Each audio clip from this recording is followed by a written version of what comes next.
Hey, it's time for that last cast of the day. Caught two real nice ones today. One just shy of 18, one just shy of 20. That one weighing in at 4 pound 5 ounce. Did that in some pretty difficult conditions. We had about a foot of visibility, low 30s water temperature, and the most difficult condition of all was the wind. The wind really is a barrier to feeling those oftentimes really subtle bites. It pushes your boat around. It puts a big bow in your line. So there's really two different approaches to dealing with that. One is you can, if you're in a big boat, you can anchor up. If you're in a kayak, you can get to shore and clip to shore, or use your parking pole to maintain position. We did a little bit of that. That really wasn't successful, so we got out a little bit off the bank and used the second approach to dealing with wind, which is to use a fine wire hook, which essentially makes it idiot-proofs the hook set. That first one, the 18, I definitely felt the hit. The wind wasn't blowing real strong at that point, and I really felt him go tick. The second one, that one that was the bigger of the two, didn't feel the bite. Just was being blown by the wind and realized that my rod was bent over, and at first thought it was a snag, and then I felt that throb. So the octopus hook, that fine wire hook, matched with the hair jig, the strap jig, really did a great job. Just like the little tube did last week with that fine wire hook. So when it's tough to detect the bites, really consider some baits that have that fine wire hook. You know, I can tell if a fisherman is lying if he uses the words last and cast in quick succession. He's lying.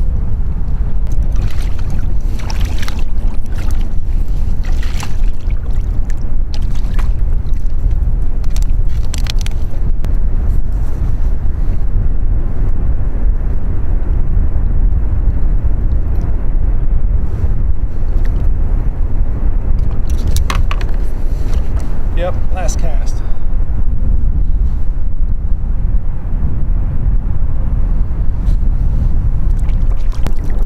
All right, this one really is last cast.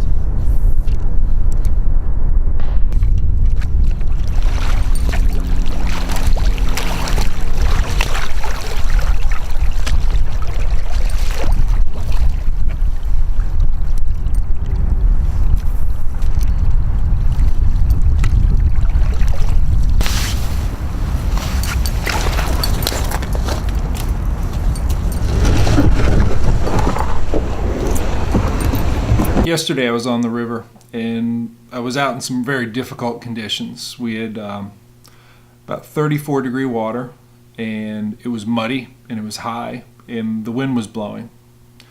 I missed 2 hits on some lures that have been working very well for me, but the fish were just interacting with the lure in the way that they weren't fully taking it into their mouth. I'm not sure what they do down there, but they don't take it all the way in their mouth.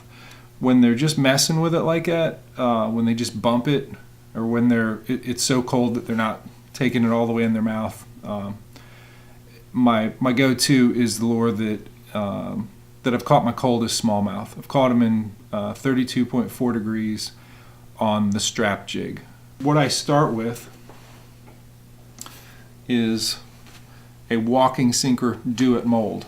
Now, I got the walking sinker do-it mold in a variety. I got the one that has a bunch of different sizes, but the one that I settled on and really, once I figured out which size I like the best, I got a production mold of just that one, and that's the 1/4 ounce walking sinker. So I'm going to go ahead and start making some strap jigs by pouring some 1/4 ounce, a whole mess of 1/4 ounce walking sinkers.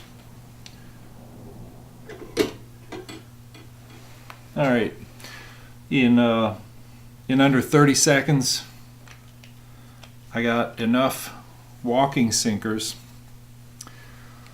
to last me, I don't know, 3 or 4 trips on the river.